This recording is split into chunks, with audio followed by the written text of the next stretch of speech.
Homeless man bought a ruined house for $20. Dog's discovery turned ruins into $2 million. Radar stopped. He didn't bark, didn't whine, didn't growl. He just stood there, shoulders locked, tail stiff, eyes fixed on the far corner of the room, where the floorboards sagged and the paint peeled off the wall like old skin. Eli Parker froze mid-step.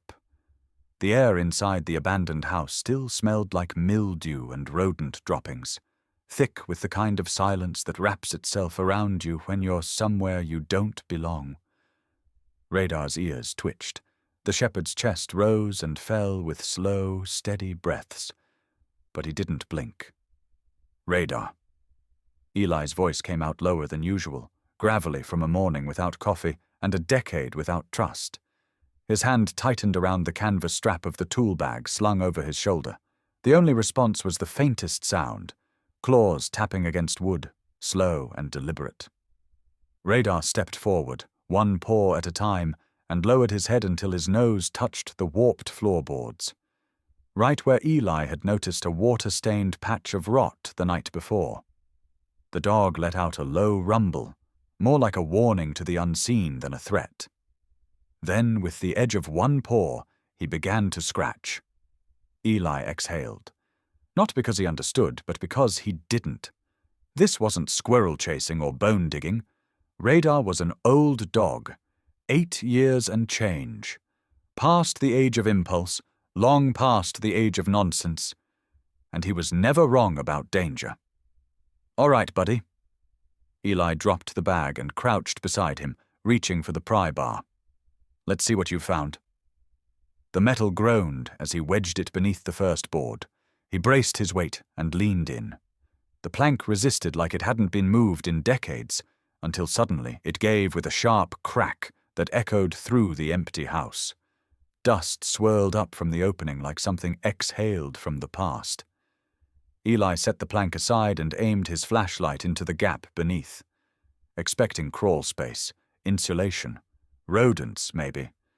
But what stared back was darker, deeper, a hollow chamber, at least 6 feet down, supported by timbers too old to still be standing.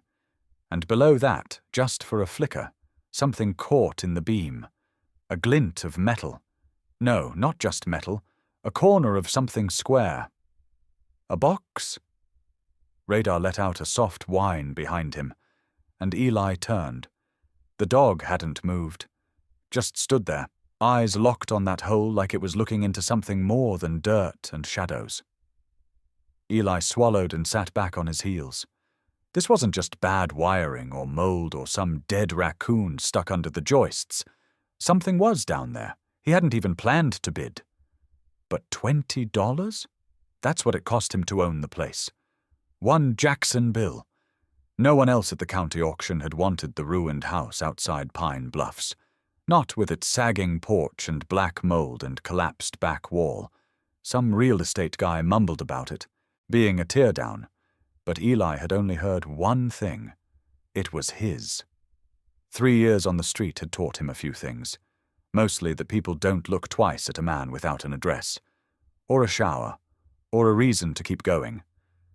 But Radar had never left his side, not once, not through the shelters or the food lines or the endless winter nights sleeping in the truck that hadn't started in 6 months. Now they had a roof again. Rotten and cracked, sure, but a roof.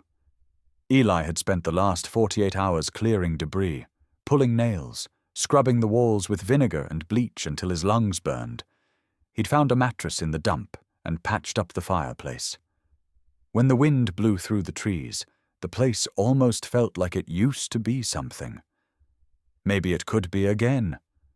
That was before the floor groaned like it had a secret, before Radar decided it was time to start digging. By nightfall, Eli had pulled up 6 more boards. Beneath them, the hollow space widened, framed by stacked stone. Someone had gone to great lengths to reinforce it, probably back when the house was first built. It wasn't a root cellar. Too clean, too deep, too intentional. He grabbed a lantern and dropped it down, watching it swing until it settled in the middle of the chamber. The walls shimmered with age. Moisture, maybe. Or something else. Radar stood at the edge, tail down, eyes serious. Eli climbed down carefully, boots scraping stone, heart pounding. He landed in the chamber with a soft thud. The air was damp and cold and smelled like soil and rust.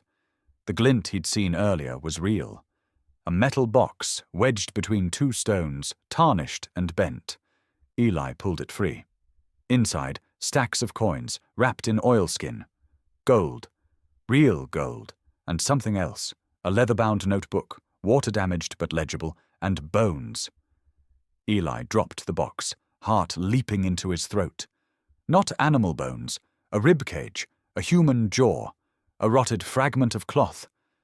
Radar barked once, sharp, echoing, like the room itself had flinched. Eli stood frozen. The light swayed, casting shadows across the stones like ghosts leaning in. He looked down at the box again. Coins from the 1880s, worth a fortune, and a mystery that had stayed buried for decades. Radar barked again, louder this time. Urgent, Eli looked up. No turning back now.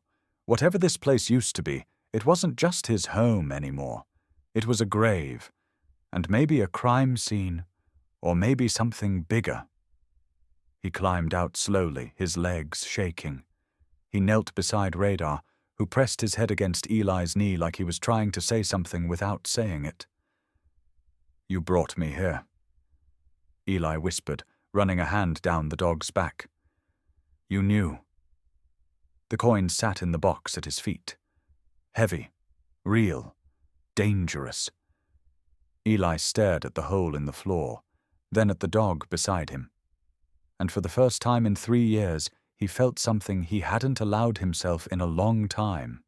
Not hope, responsibility. Someone buried this secret, Radar, just dug it up. Now it was Eli's. All of it. The truth. The risk. The fight. He stood, wiped his palms on his jeans and said quietly, "We're not done yet, are we?" Radar thumped his tail once. Not happy, not playful, ready.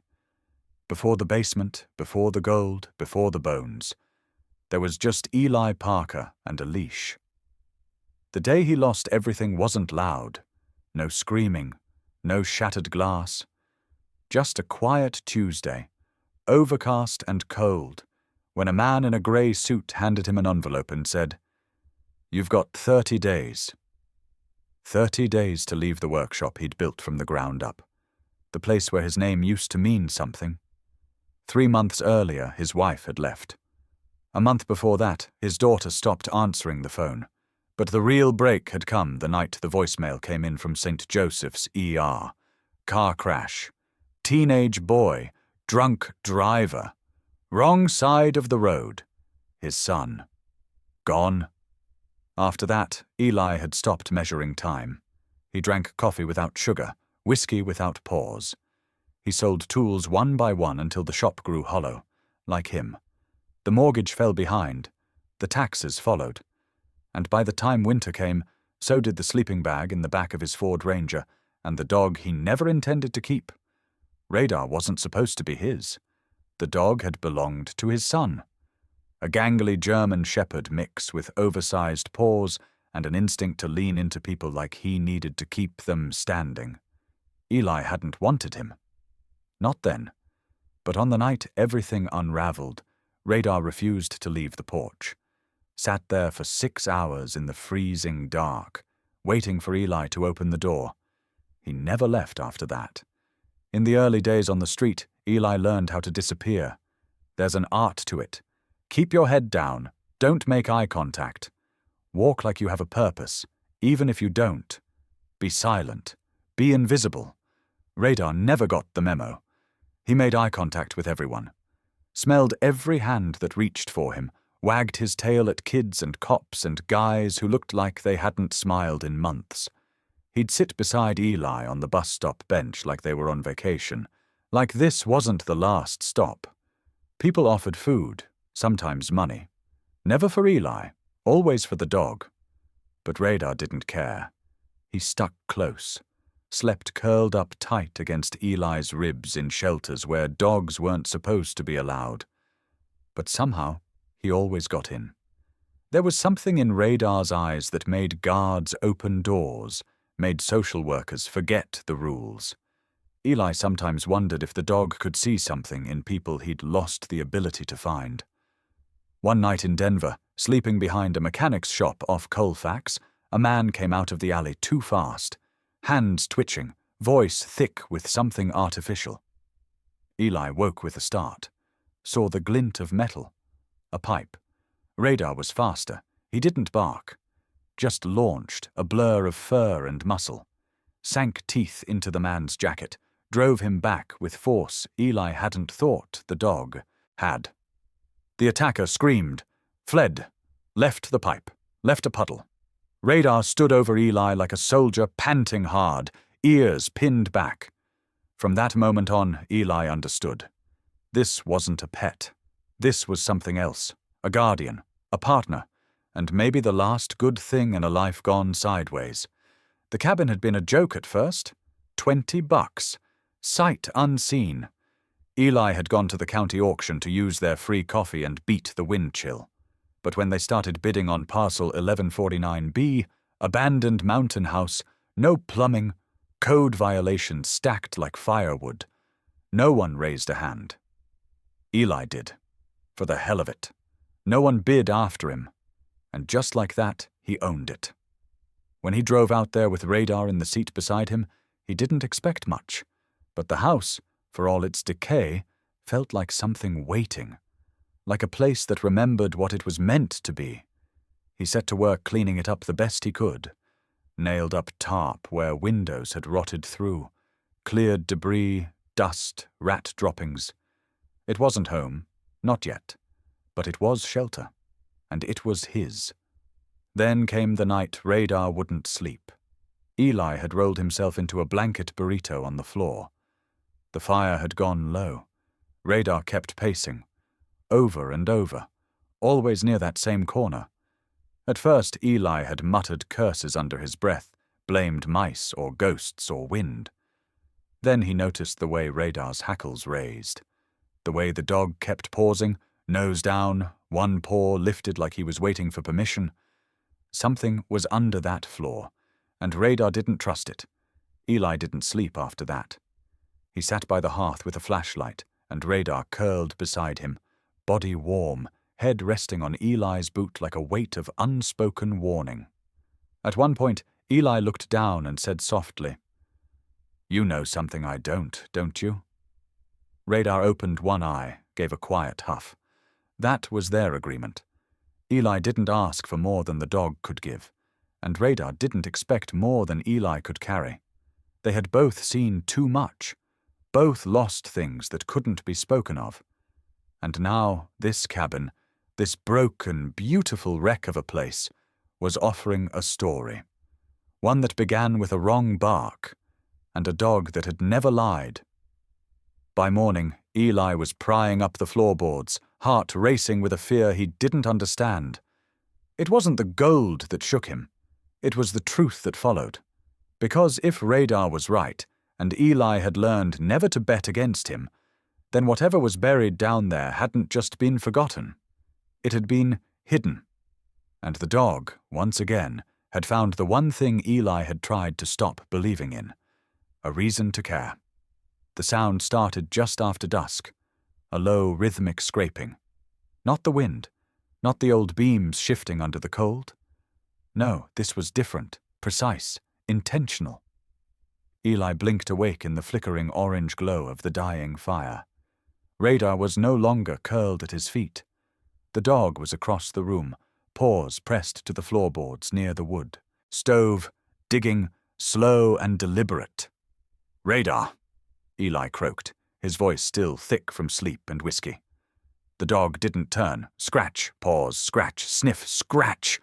Radar's entire body was tense, focused, ears tilted slightly back, tail held low, not in fear, but in a posture Eli had seen before.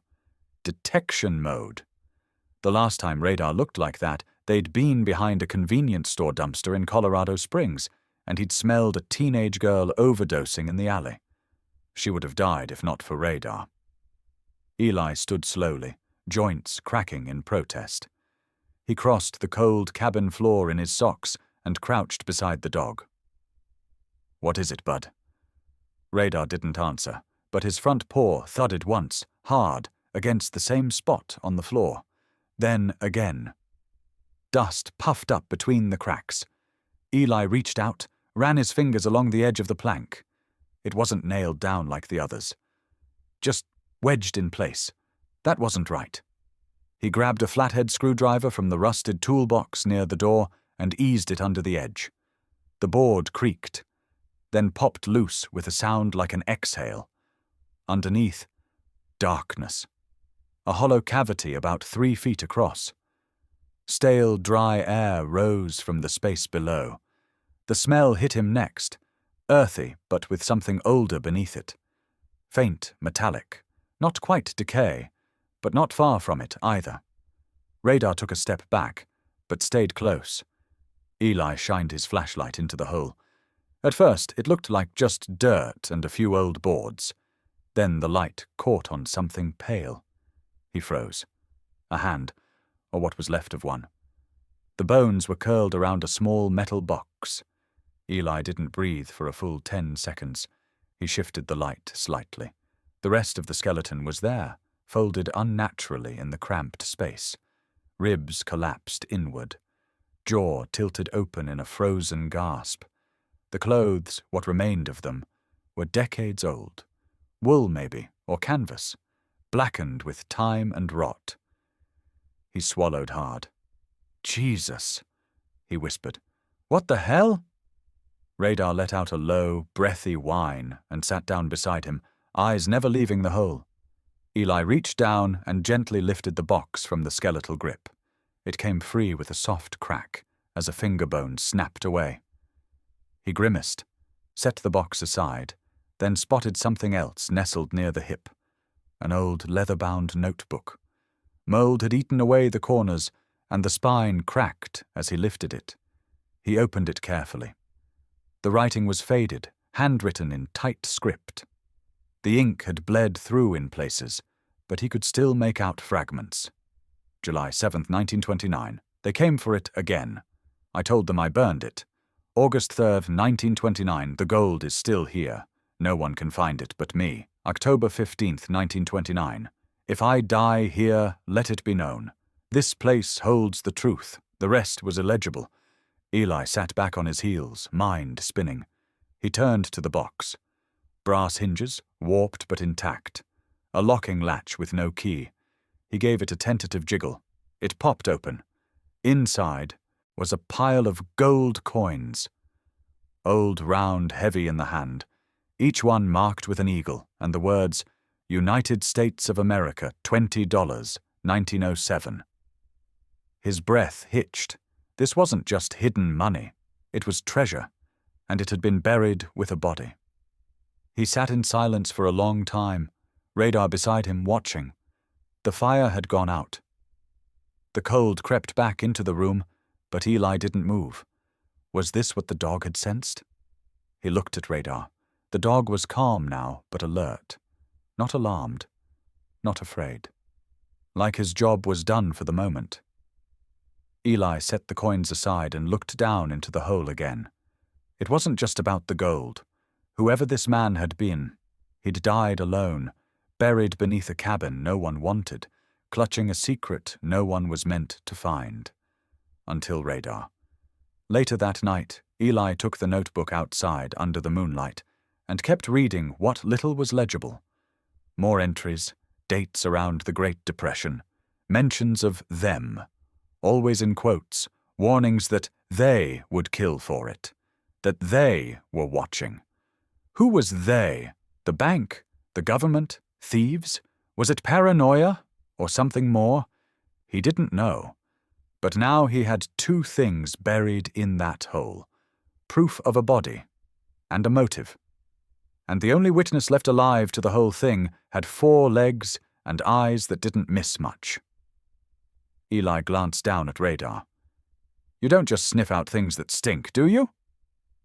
Radar didn't blink, just gave a soft exhale. And in that moment, Eli knew one thing for sure. Whatever this was, it wasn't over. Not even close. The gold sat in the metal box like it had been waiting for someone to lift it into the light. Heavy coins stacked on a scrap of cloth, a dead man's treasure clutched against a dead man's ribs. The notebook trembled slightly in Eli's hands, his fingers slick with sweat, though the cabin was cold enough to fog his breath. This was more than he'd imagined, more than he could explain. And with every second that passed, another thought crept in, louder, heavier. If he called the police, the county would come in, tape off the property, declare it a crime scene. The state might seize the land. The one place he owned, even if it was rotting, even if it was cursed, would be gone. His stomach turned. He set the notebook down and rubbed his face, trying to think. Radar stood near the hole, head low, body taut. The dog's eyes flicked from Eli to the floor, back to Eli, as if urging him to keep going. Eli closed the box and snapped the latch. "Not tonight," he muttered. Radar shifted, one paw edging forward.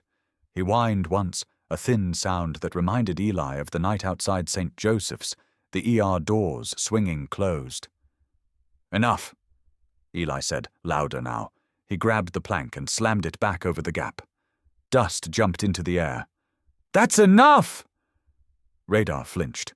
The dog's ears went back, tail curling under slightly. He stepped back from the hole, nails clicking, softly against the wood. Eli felt a hot flush of guilt rise up his neck, but shoved it down, pulling another board over the opening. "I'm not losing this place," he said to himself, to the empty cabin, to the dog. Radar let out a low rumble, confusion, not aggression, and then turned his head, eyes shifting towards the door. He took 3 steps away, then stopped, glancing back once as if asking if Eli would follow. Eli didn't move. He stacked the boards roughly, covering the evidence, sealing it back under the floor. His hands shook so hard he dropped one of the nails, and it rolled into the crack with a faint ping. "Go lie down," he said. Radar didn't. He stared at Eli for a moment longer, then exhaled, a sound halfway between a sigh and a groan. He walked to the far corner of the room and sat facing the door, his back turned. It felt like a slap. Eli swallowed. The silence between them wasn't the easy kind they'd shared on long nights in parking lots. This one was brittle, a thin sheet of ice over dark water. He wanted to say something, anything to pull the dog back. But the words stuck. He sank into the chair near the hearth, running his hands through his hair. The gold burned in his mind. The bones. The notebook. Whoever had died under his floor hadn't just died. They'd been hidden. And now Eli was hiding them again. For the first time since Radar had found him on the porch years ago, Eli felt the dog slip away. Not physically, but in something harder to name. Trust, maybe, or patience. Outside, the wind rose, rattling the loose shutters. Inside, Radar shifted once, curling onto the floor but keeping his back to Eli, his head resting on his paws. Eli stared at the dog's silhouette, the rise and fall of his chest. He thought of the coins in the box. $2 million, maybe more. Enough to rebuild his shop. Enough to buy back a version of himself that didn't drink coffee black and sleep on concrete. He closed his eyes and saw his son instead, the day they'd brought Radar home from the shelter. A skinny shepherd mix with ears too big for his head and a look of fierce, awkward devotion. "He's ours now," his son had said, grinning. Eli opened his eyes. The dog across the room wasn't grinning. He whispered, "I'm not losing this house," but it sounded like an excuse. Radar shifted again, a faint tremor running down his flank, and let out a soft, low sound that was neither whine nor growl. It was closer to resignation. And for the first time since stepping inside the ruined cabin, Eli felt like he wasn't alone with a partner. He was alone. The boards creaked under his feet as he stood. He crossed to the stove, fed it 2 logs, and watched the flames catch. In the glow, Radar's fur shimmered gold and black, but the dog didn't turn his head. Somewhere under the floor, coins waited in darkness beside old bones. Somewhere in the room, trust cracked just as easily as the boards had. Eli looked at the back of Radar's head and felt a cold weight settle into his chest. He'd made his choice. For now, and Radar had made his. Eli hadn't slept. He told himself it was the wind, that sharp, rattling mountain wind that shook the eaves and found every crack in the rotting boards. But it wasn't. It was the look in Radar's eyes when he turned his back on him. A quiet wound, deeper than any bite or broken rib. At dawn, Eli brewed stale coffee in a rusted percolator and sat by the window. Radar hadn't moved from his place near the door, but at some point in the night he'd curled into a tighter ball, ears twitching with every creak and snap in the old cabin. Eli watched the trees sway in the grey light, then turned to the notebook. He hadn't dared to read it fully last night. The guilt had clawed at him too hard. But now, with the gold still hidden beneath the boards and the dog silent as stone, Eli needed something. Anything that made sense. He opened the worn leather cover and started from the beginning. The first pages were dull, scattered research notes, some scribbled in tight cursive, some typed on a machine that left the E slightly crooked. Coordinates, maps, marginalia. Then he saw her name, Margaret Klein. The entry was dated July 15th, 1982. Arrived in San Miguel County this morning. Locals dismissed the rumors of buried cavalry payroll as myth. But I've found 3 cross-referenced letters in the Denver archive that all mention the same ridge, Sunset Bluff. The cabin above the arroyo might be my best lead. Eli's blood ran cold. Sunset Bluff. That was here. This cabin. He flipped the page. Made contact with a man named Robert L. Johnson, claims his great-uncle found something in these woods. He's evasive, nervous, refused to speak on record. We'll return tomorrow with more questions. And then, nothing. The next date, scrawled faintly in red ink, read, August 3rd, 1982. Something isn't right. A truck followed me into the hills yesterday. I left my tent early and moved camp closer to the ridge. If I disappear, someone needs to know. I was getting close. I believe the treasure isn't a myth. It was stolen and hidden in 1871 by cavalry deserters.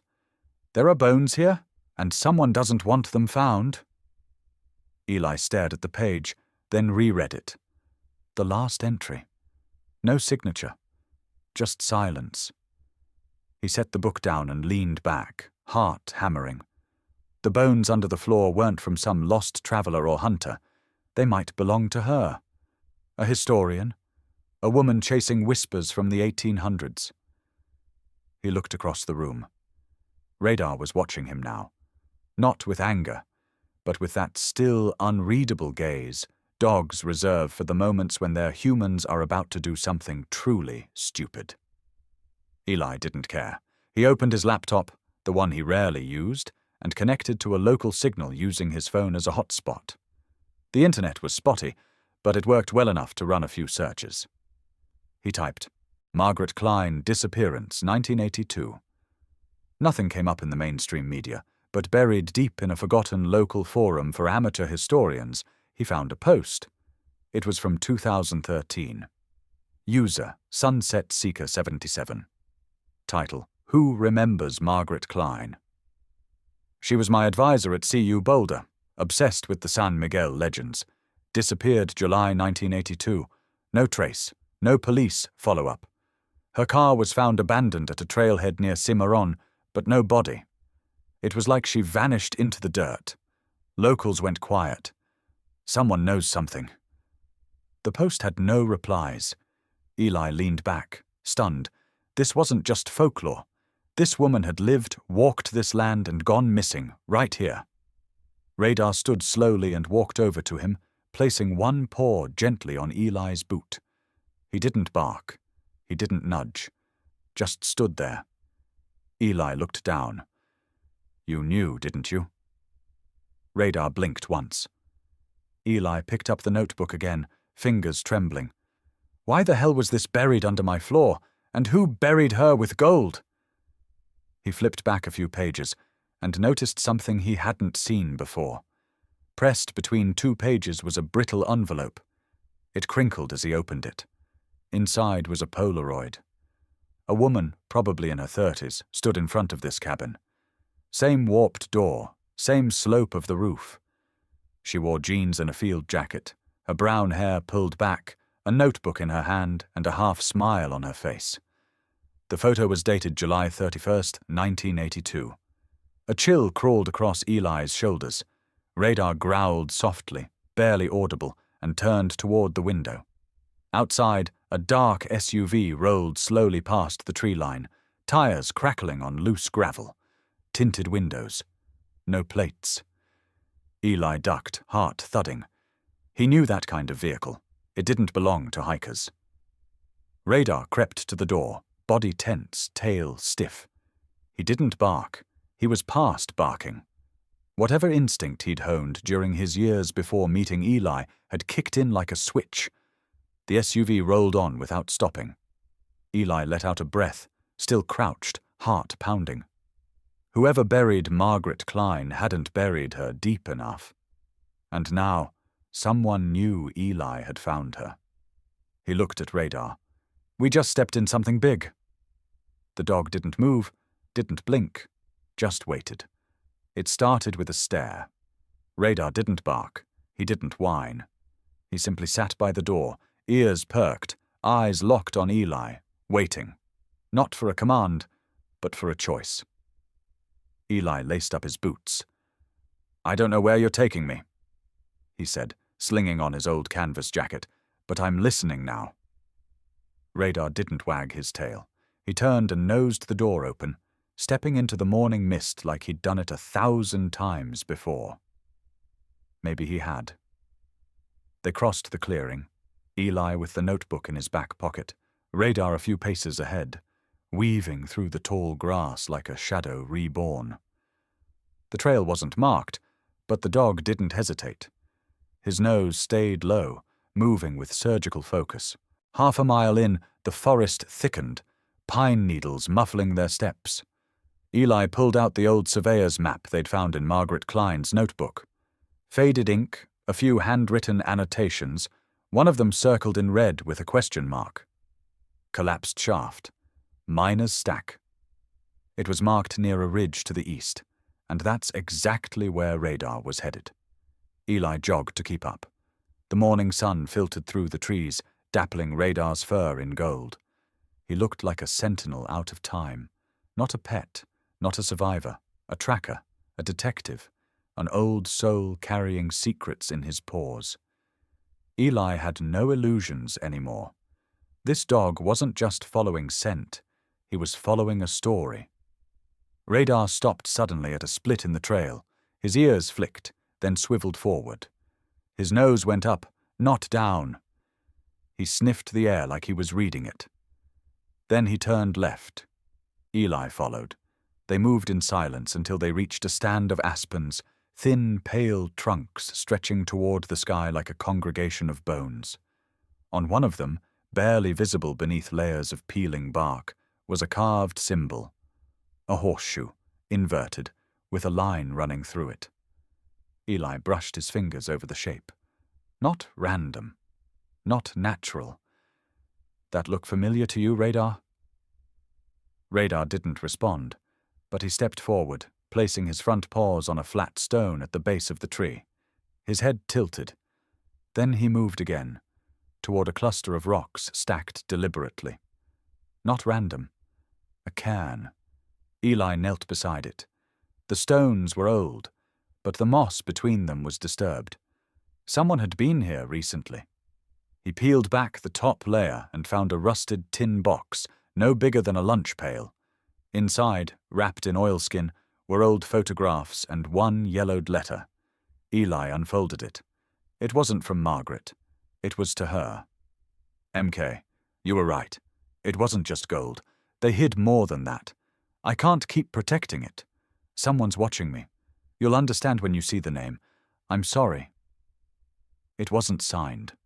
Radar sat beside him, eyes trained on the woods like a soldier on watch. His breath was slow, steady, focused. Eli whispered, "You led me here. You knew." Radar blinked once. Eli folded the letter carefully and placed it in his inner jacket pocket. He looked back at the cairn, then the symbol on the tree, then the faint trail Radar had carved through the underbrush. It was as if the land had spoken to the dog, and the dog had chosen to speak to him. They pressed on, deeper into the ridge. The terrain grew rougher. Tree roots clawed through the soil like skeletal hands, and the wind howled low and mournful through narrow passages. Then Radar stopped again. This time, he lowered his head and began sniffing a cluster of rocks near a crumbling outcrop. Within minutes, he began to dig, not frantically, but with intention, like he remembered. Eli joined him. Beneath the damp earth, they uncovered a wooden beam, weathered, half-rotten, a mine shaft. Radar stepped back and sat, as if to say, "Your turn." Eli pulled a small flashlight from his pack and shined it through a crack in the timbers. Cold air spilled out, ancient, heavy. And something else, a faint glint. Metal, gold, or something worse? Before Eli could move, Radar pressed close to his side, body stiff. Ears back. Then the sound came, a twig snapping, deliberate. Not animal, not wind. Eli killed the light. Silence. He drew back slowly, hand resting on Radar's neck. They weren't alone anymore. But for the first time, Eli didn't feel alone. He had Radar, and Radar didn't flinch. In that moment, Eli finally understood. This wasn't his investigation anymore. It was theirs. The letter had no signature, but it didn't need one. Eli sat on the cabin's front step, rereading the curling paper under the waning afternoon light. Radar lay beside him, head resting on his paws, eyes half-lidded, but still alert to every crunch of gravel on the distant trail. They'd been back for 2 days, long enough for Eli to pore over Margaret Klein's remaining journals, long enough to feel his stomach tighten at the name he hadn't seen before, buried in the margins of one crumpled notebook page under a scrawled heading. What Grant knew. Sheriff Walter Grant, the official who'd investigated Margaret's disappearance 30 years ago. The last man confirmed to have spoken to her before she vanished. Eli remembered the funeral, closed casket, no remains, just a pine box lowered into Vermont soil and a polite eulogy by a man in uniform, a sheriff with a practiced tone and too little grief in his eyes. And now his son, Brian Grant, was all over town, smiling on campaign posters, talking about honor, preserving tradition, and restoring trust to the community board. Radar growled every time his face showed up on TV. "You still trust your nose, don't you?" Eli asked softly, fingers trailing along the spine of Margaret's notebook. Radar blinked once, slow, as if to say, "I trust what I remember." They drove into town just after dusk. Eli kept the truck windows rolled down. Radar sat upright in the passenger seat, ears twitching at every sound, every scent carried by the wind. When they pulled up to the courthouse, the crowd was already gathered. Brian Grant stood near the steps, shaking hands and posing for photos. The local paper had called him a symbol of stability. He looked the part, clean-cut, square-jawed, his father's badge from decades ago pinned to his suit like some kind of heirloom. Eli stepped out slowly, didn't raise his voice, didn't shout, just walked. Radar followed, his steps light but purposeful, tail straight behind him like a rudder of intent. "Mr. Archer," Brian said, eyes flicking from Eli to the dog. "You look like you've seen a ghost." Eli didn't answer right away. He reached into his coat pocket and pulled out the folded letter. He held it up between them. "Your father lied." Brian smiled, teeth too white. "About what?" "About Margaret Klein, about the mine, about what happened the night she disappeared." Brian's smile faltered. Eli opened the letter. "She wrote this to him. She was scared. She knew something about the mine, about what your father was protecting out there. She trusted him enough to write, but not enough to sign her name." A few people nearby stopped talking. Radar stepped forward, placing himself between Eli and Brian, stiff-legged and locked in place. Brian glanced down at the dog. "You bringing your mutt to a political debate?" "He remembers your father," Eli said quietly. "And he doesn't like you." The tension hung thick, like humidity before a summer storm. Someone raised a phone. A woman whispered something to her friend. Brian adjusted his tie. "You're dredging up old pain, Mr. Archer. Pain that doesn't serve anyone." "She was my aunt." Brian blinked. "I didn't know that." "You do now." Radar growled, low and long, but not loud, enough to make Brian's eyes flick toward the canine again, uncertainty in his face. "Your father wasn't just the last to see her." Eli continued. "He buried her story. He declared her mentally unstable, said she wandered off into the forest. But she was smart. She had maps, she left notes. She knew there was something dangerous out there, and she knew he was part of it." Brian's jaw tensed. "My father is dead. Some men don't die." Eli said, "They just pass their sins on." Brian stepped closer, voice tight. "You don't know what you're talking about." "Oh, I think I do, and Radar." He nodded toward the dog, who hadn't broken eye contact with Brian once. "He's been there. He knows where your father took her. He found the shaft, the one that wasn't listed in any town records." Brian glanced over his shoulder, gauging the crowd. Too many ears, too many eyes. His next words were a whisper. "You can't prove anything." "I don't need to. The land remembers, and so does the dog." Radar took another step forward. Brian backed up. It wasn't a fight, not exactly. But the line had been drawn. Later that night, Eli sat on the tailgate of his truck, watching Radar pace the edge of the woods. The town was still buzzing. Some folks saying Eli was stirring up drama, others whispering that maybe, just maybe, the Kleins weren't crazy after all. The truth hadn't landed yet, but the first crack had formed. Radar returned, sat beside him, looked up with those dark eyes, the kind that had seen things no man could fully grasp. "You knew," Eli murmured. Radar blinked. The moon rose behind the trees, casting the valley in silver. Somewhere far off, an owl called once, then fell silent. In that moment, Eli realized. Radar hadn't just sniffed out the trail. He had remembered the man. And maybe, just maybe, he had waited his whole life to bring him down. The first reporter showed up at sunrise. By mid-morning, there were 3 vans from regional stations, 1 crew from Burlington, and a drone buzzing low above the trees. Eli hated every second of it. He wasn't built for microphones or sound bites. But this was for Margaret, and for the dog that wouldn't stop barking until the truth had clawed its way out of the dirt.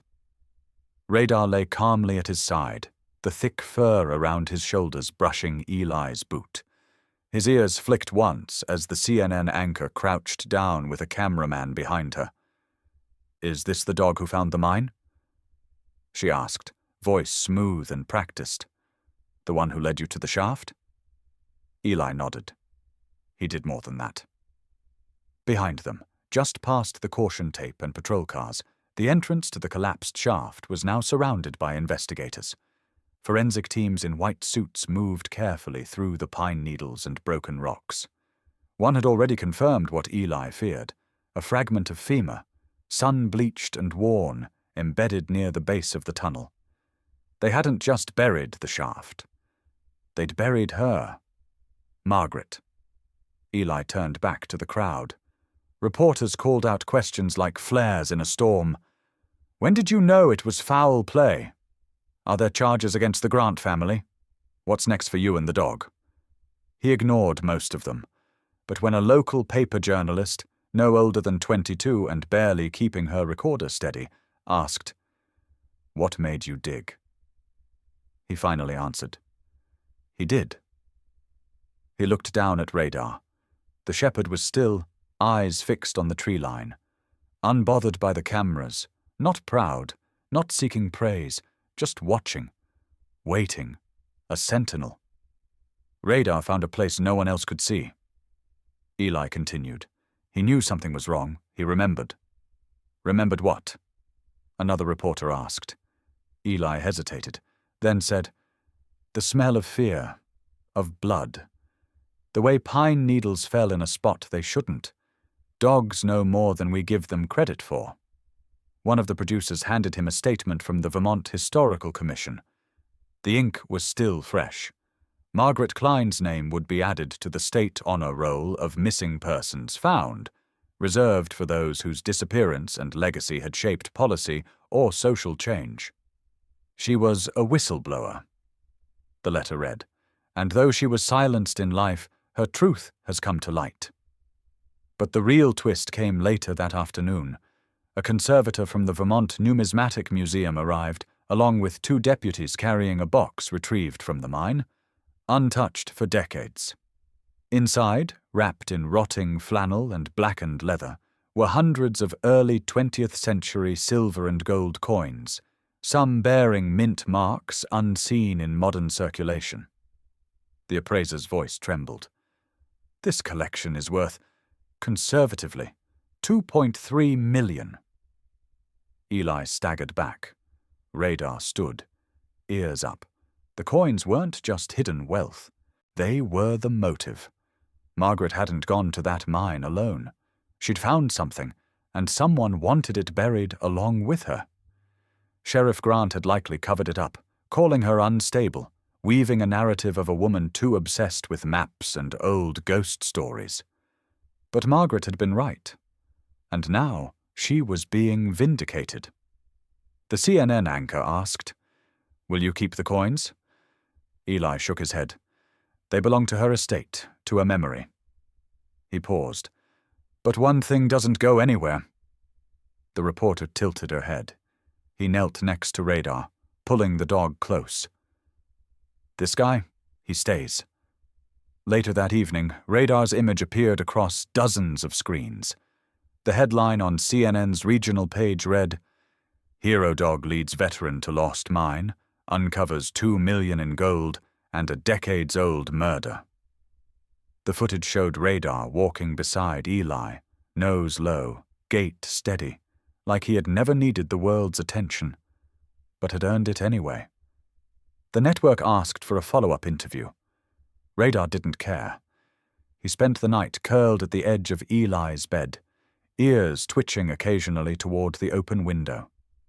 Downstairs, Margaret's old notebooks lay beside the letter to Sheriff Grant, and a small velvet pouch, once hidden inside the coin crate, now rested on the table.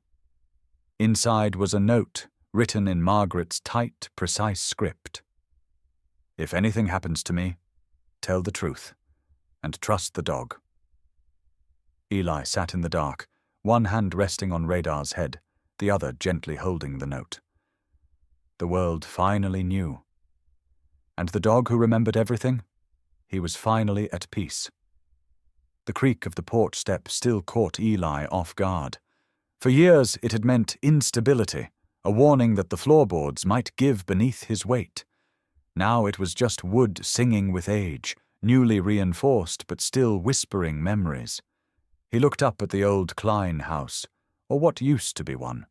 The sagging roof had been replaced with Vermont slate, the shutters painted a deep forest green. A brass plaque by the front gate read, "Margaret Klein House of Truth, in memory of the forgotten." What had once been rotting wood and moss was now a sanctuary, a place of reckoning and restoration. Inside, Eli had kept every artifact uncovered from the mine. Margaret's journals, the weathered maps, the correspondence she never got to send. But he'd done more than preserve a woman's legacy. He'd transformed it into a home, not just for history, but for people who had none. It started with one man, Derek, a former diesel mechanic who lost everything after his wife's cancer bills buried him. Eli found him sleeping in a truck off Route 14, said nothing. Just handed him a hot cup of coffee and asked if he could use a roof for the night. By spring, there were 3 others. By summer, they had a system. Eli didn't call it a shelter. That word felt temporary. This was a way station, a breathing space. Some stayed weeks, others just a night. One woman, Maria, left behind a quilt she stitched from donated flannel, every patch embroidered with the name of someone who'd passed through. In the far corner of the house was a room with a carved wooden door and a small nameplate, Radar's room. Inside was a twin-sized bed fitted with orthopedic padding, 2 windows that caught the morning light, and a framed photo of Radar beside Margaret's old compass. The room smelled like cedar and rain. It wasn't just symbolic. This was Radar's space, his sanctuary, his reward. But of course, Radar didn't care about plaques or cushions. What he loved was the routine. Morning walks down the trail behind the house. Afternoons lying near the porch as Eli repaired broken chairs or retightened gutter screws. Evenings watching sunsets with his chin on Eli's boot. Some nights, Eli would read aloud from Margaret's journals.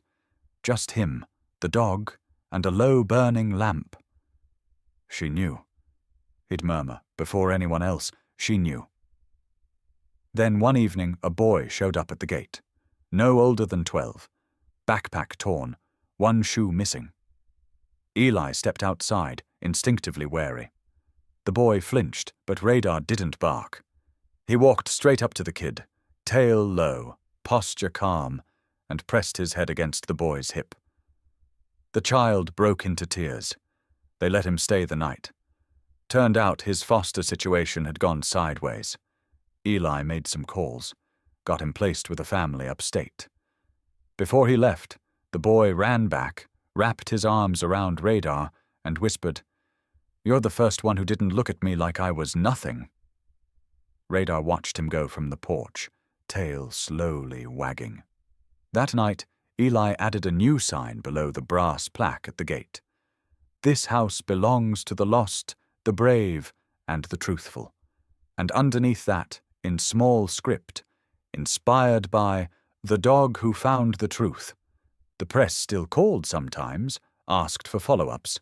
National Geographic had inquired about a short piece. CNN wanted a reunion segment, but Eli didn't chase the spotlight. He only agreed when they promised to film Radar's room. Not the gold, not the coins, just the room and the story behind it. When the segment aired, donations poured in, enough to renovate the barn out back into 3 new bedrooms, enough to pay for therapy sessions and job training for the residents. Eli didn't keep a cent. One morning, he found Radar sitting near the front gate, staring at the sunrise.